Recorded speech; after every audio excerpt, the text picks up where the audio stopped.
നമസ്കാരം. 10ാം ക്ലാസ്സിൽ നല്ല മാർക്ക് മേടിച്ചു, ഗ്രേഡ് മേടിച്ചു. 12ാം ക്ലാസ്സിലും അങ്ങനെ തന്നെ.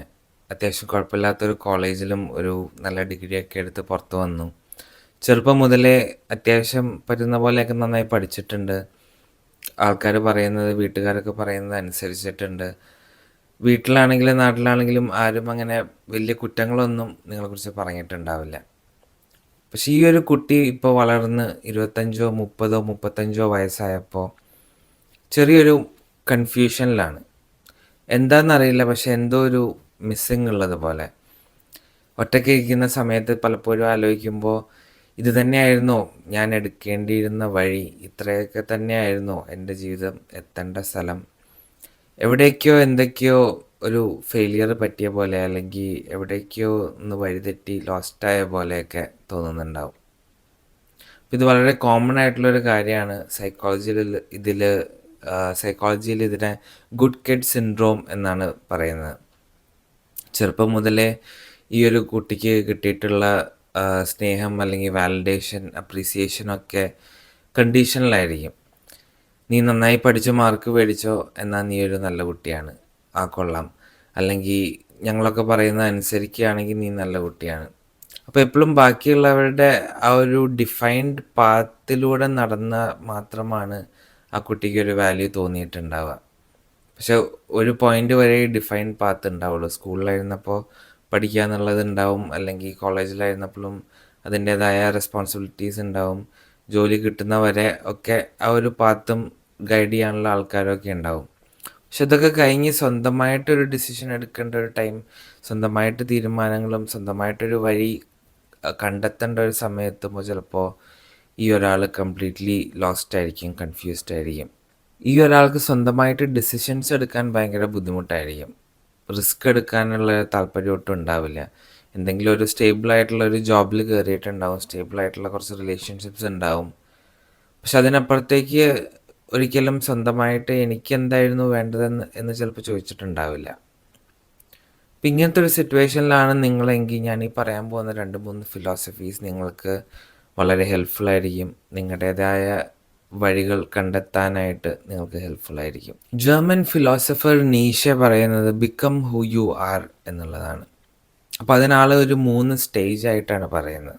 അപ്പോൾ അതിൽ ആദ്യത്തെ സ്റ്റേജ് എന്ന് പറയുന്നത് നമ്മളൊരു ഒട്ടകം പോലെയാണ് എന്നാണ് അയാൾ പറയുന്നത്.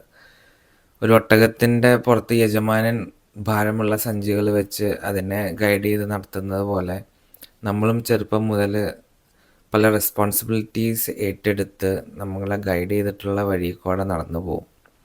പക്ഷെ ഒരു പോയിന്റ് കഴിയുമ്പോൾ യജമാനെ കാണാനില്ല, നമ്മളൊരു കാട്ടിൽ എത്തിയെന്ന് വിചാരിക്കും. അപ്പോൾ പിന്നെ ആ ഒരു ഒട്ടകത്തു നിന്ന് മാറി ആ കയ്യിലുള്ള സഞ്ചികളൊക്കെ അല്ലെങ്കിൽ ഭാരങ്ങളൊക്കെ ഇറക്കി വെച്ച് സ്വന്തമായിട്ടുള്ളൊരു വഴി കണ്ടുപിടിച്ച് ഒരു സിംഹത്തെ പോലെ ആവണം എന്നാണ് ഈ ഫിലോസഫർ പറയുന്നത്. അപ്പോൾ ആ ഒരു സ്റ്റേജിലെത്തുമ്പോൾ, ഒരു സിംഹത്തിൻ്റെ സ്റ്റേജിലെത്തുമ്പോൾ നമ്മൾ വാട്ട് ഐ ഷുഡ് ഡു അല്ലെങ്കിൽ വാട്ട് ഐ ഷുഡ് ബി എന്നുള്ളതിൽ നിന്ന് മാറി what I will do and what I will be എന്നുള്ളൊരു തോട്ട് പ്രോസസ്സിലേക്ക് മാറണം എന്നാണ് പറയുന്നത്.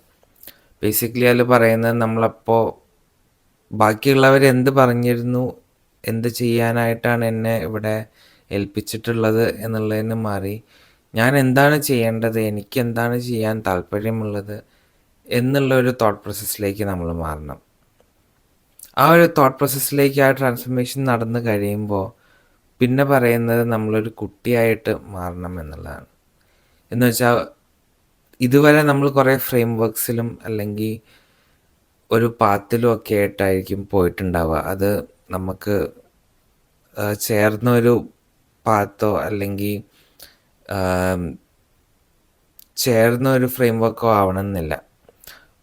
പക്ഷെ നമ്മൾ ആ ഒരു തീരുമാനം, നമുക്ക് ഇഷ്ടമുള്ള കാര്യങ്ങൾ ചെയ്യുമെന്നുള്ള ആ ഒരു തീരുമാനം എടുത്തു കഴിഞ്ഞാൽ പിന്നെ നെക്സ്റ്റ് നമ്മളൊരു ഒരു ഒരു കുട്ടിയുടെ ഇന്നസെൻസിലാണ് കാര്യങ്ങൾ കാണേണ്ടത്. അപ്പോൾ നിങ്ങൾ മനസ്സിലാക്കുക, ഒരു കുട്ടിയുടെ ഇന്നസെൻസിലാവുമ്പോൾ നമുക്ക് തെറ്റുകൾ പറ്റാം. നമ്മൾ ചെയ്യുന്ന എല്ലാ കാര്യങ്ങളും ശരിയാവണമെന്നില്ല. നമ്മളെടുക്കുന്ന എല്ലാ തീരുമാനങ്ങളും ശരിയാവണമെന്നില്ല. നമുക്ക് തെറ്റുകൾ പറ്റാം. പക്ഷെ തെറ്റുകൾ പറ്റിയാലും കുഴപ്പമില്ല എന്നുള്ള ഒരു തോട്ട് പ്രോസസ്സിലേക്ക് നമ്മൾ വന്നാലേ നമുക്ക് നമ്മുടേതായ വഴികളും നമ്മുടേതായ ശരികളും മനസ്സിലാക്കാൻ പറ്റുള്ളൂ. പിന്നെ നമ്മൾ സ്റ്റോയിക് ഫിലോസഫി അതേപോലെ തന്നെ കർമ്മയോഗം എന്നുള്ള ഫിലോസഫീസൊക്കെ നോക്കിയാൽ ബേസിക്കായിട്ട് പറയുന്നത് നമ്മുടെ അറ്റാച്ച്മെൻറ്റ് നമ്മൾ മാറ്റണം. റിസൾട്ടായിട്ടുള്ള അറ്റാച്ച്മെൻറ്റ്. നിങ്ങൾ സ്കൂളിൽ പഠിക്കുമ്പോൾ പഠിച്ചത് മാർക്ക് കിട്ടാൻ വേണ്ടിയായിരിക്കും. അതിൽ മാർക്കാണ് ഡിസൈഡ് ചെയ്യുന്നത് നിങ്ങൾ പഠിച്ചോ പഠിച്ചില്ലേ എന്നുള്ളത്. അതേപോലെ തന്നെ ജോലിക്ക് കയറുമ്പോൾ ജോലിയിലെ ശമ്പളമായിരിക്കും പ്രോബബ്ലി ആ ജോലിയുടെ വർത്ത് ഡിഫൈൻ ചെയ്യുന്നത്. പക്ഷെ അതിൽ നിന്ന് ആ ഒരു തോട്ട് പ്രോസസ്സിൽ നിന്ന് മാറി നമ്മൾ പഠിക്കുന്നത് പഠിക്കാൻ വേണ്ടിയാണ്, നോളജ് കിട്ടാൻ വേണ്ടിയാണ് എന്നുള്ള ഒരു അണ്ടർസ്റ്റാൻഡിങ്ങിലേക്ക് വേണം. എന്ന് വെച്ചാൽ നമ്മൾ ചെയ്യുന്നത് ആ റിസൾട്ടിന് വേണ്ടി മാത്രമാകരുത്. നമ്മൾ ആ പ്രോസസ്സ് എൻജോയ് ചെയ്യാൻ, അല്ലെങ്കിൽ ആ പ്രോസസ്സിൽ നിന്ന് കിട്ടുന്ന കുറേ പോസിറ്റീവ്സ് ഉണ്ട്, അത് മനസ്സിലാക്കാനും ആ പ്രോസസ്സിന് കോൺസെൻട്രേറ്റ് ചെയ്യാനും നമ്മൾ പഠിച്ചില്ലെങ്കിൽ എപ്പോഴും നമ്മൾ റിസൾട്ടിനോട് അറ്റാച്ച്ഡ് ആയിരിക്കും. നിങ്ങൾ ചിലപ്പോൾ നന്നായിട്ട് പഠിച്ചിട്ടുണ്ടാവും, നിങ്ങൾക്ക് കുറേ നോളജ് കിട്ടിയിട്ടുണ്ടാവാം സ്കൂളിൽ, പക്ഷെ മാർക്ക് കിട്ടാത്തതുകൊണ്ട് നിങ്ങൾ ആ നോളജ് ഇല്ലാതാവുന്നില്ല. അപ്പോൾ ഇതേപോലെ തന്നെ നമ്മൾ ആ കർമ്മയോഗം അല്ലെങ്കിൽ സ്റ്റോയിക് ഫിലോസഫിയിൽ പറയുന്ന ഡിറ്റാച്ച്മെൻറ്റ് ഫ്രം ദ റിസൾട്ട്സ് ഒക്കെ നോക്കുമ്പോൾ ആ പ്രോസസ്സിലാണ് ഫോക്കസ് വേണ്ടതെന്നാണ് പറയുന്നത്. അതേപോലെ ചിലപ്പോൾ നിങ്ങൾ ചെറുപ്പം മുതൽ ആ ഒരു ഗുഡ് കിഡ് ഐഡൻറ്റിറ്റി ഫോം ചെയ്തിട്ടുണ്ടാവും. ഞാനൊരു നല്ല കുട്ടിയായിട്ടാണ് പറഞ്ഞത്, ഞാനൊരു നല്ല കുട്ടിയാണ്, ഞാനപ്പോൾ ഇവരൊക്കെ പറയുന്നത് അനുസരിക്കണം, ഇവരൊക്കെ പറയുന്ന പോലെ ചെയ്യണം, അല്ലെങ്കിൽ ഈ ഒരു പാത്ത് തന്നെ ഫോളോ ചെയ്യണം എന്നെപ്പോഴും നിങ്ങൾ തന്നെ ആലോചിക്കുന്നുണ്ടാവും. പക്ഷേ നമ്മുടെ ഇഷ്ടങ്ങൾ എന്താണ്, അല്ലെങ്കിൽ നമ്മൾ ആരാണ് എന്ന് പലപ്പോഴും തിരിച്ചറിയുന്നത്, നമുക്ക് ഇഷ്ടമുള്ളത് എന്താണ് എന്ന് ചിലപ്പോൾ കണ്ടുപിടിക്കാൻ കുറച്ചും കൂടി ബുദ്ധിമുട്ടുണ്ടാവും. അപ്പം അങ്ങനത്തെ ഒരു സ്റ്റേജിലാണ് നിങ്ങൾ നിൽക്കുന്നതെന്നുണ്ടെങ്കിൽ നിങ്ങൾ ആദ്യം നിങ്ങൾക്ക് ഇഷ്ടമല്ലാത്തത് എന്താണ് എന്ന് തിരിച്ചറിയാൻ നോക്കുക. അപ്പോൾ ഓരോരോ കാര്യങ്ങളായിട്ട് എടുക്കുക. നിങ്ങൾക്ക് ഇന്ന കാര്യം ചെയ്യണോ, അത് നിങ്ങൾക്ക് ചെയ്യാൻ ഇഷ്ടമുണ്ടോ? ചിലപ്പോൾ ഇഷ്ടമുണ്ടോ എന്ന് അറിയണ്ടാവില്ല, ട്രൈ ചെയ്താലേ പറ്റുള്ളൂ. പക്ഷെ ഇഷ്ടമില്ലെങ്കിൽ അതപ്പോൾ തന്നെ നിങ്ങൾക്ക് മനസ്സിലാക്കാൻ പറ്റും. അപ്പം അങ്ങനെ നോ പറഞ്ഞ് അല്ലെങ്കിൽ ബൗണ്ടറീസ് സെറ്റ് ചെയ്തിട്ടാണ് നിങ്ങൾ ആക്ച്വലി നിങ്ങളാരാണ്, നിങ്ങളുടെ ഇഷ്ടങ്ങൾ എന്താണ് എന്നുള്ളത് തിരിച്ചറിയാൻ പറ്റുള്ളൂ. അപ്പോൾ നോ പറയാനായിട്ട് കുറച്ചും കൂടി ട്രൈ ചെയ്യുക. അപ്പം ഈ വഴിയിലൂടെയൊക്കെ നിങ്ങൾക്ക് ആ ഒരു കൺഫ്യൂഷൻ, നിങ്ങൾ ചിലപ്പോൾ 25 അല്ലെങ്കിൽ 35 ഇയർ അല്ലെങ്കിൽ ഈവൻ 40 ഇയേഴ്സൊക്കെ ആയിട്ടായിരിക്കും ഈ ഒരു ക്വസ്റ്റ്യൻ നിങ്ങളോട് തന്നെ ചോദിക്കുന്നുണ്ടാവുക. ബട്ട് പ്രോബബ്ലി എല്ലാവരും അറ്റ് വൺ സ്റ്റേജ് ഈ ഒരു ചോദ്യം സ്വയം ചോദിക്കുന്നുണ്ടാവും. ഇതുതന്നെയായിരുന്നോ ഞാൻ വരേണ്ടിയിരുന്ന വഴി? ഞാൻ എനിക്ക് വേണ്ടിയാണോ ജീവിച്ചതോ ബാക്കിയുള്ളവർക്ക് വേണ്ടിയാണോ ജീവിച്ചത് എന്നൊക്കെ ഉള്ള ചോദ്യങ്ങൾ വരാം.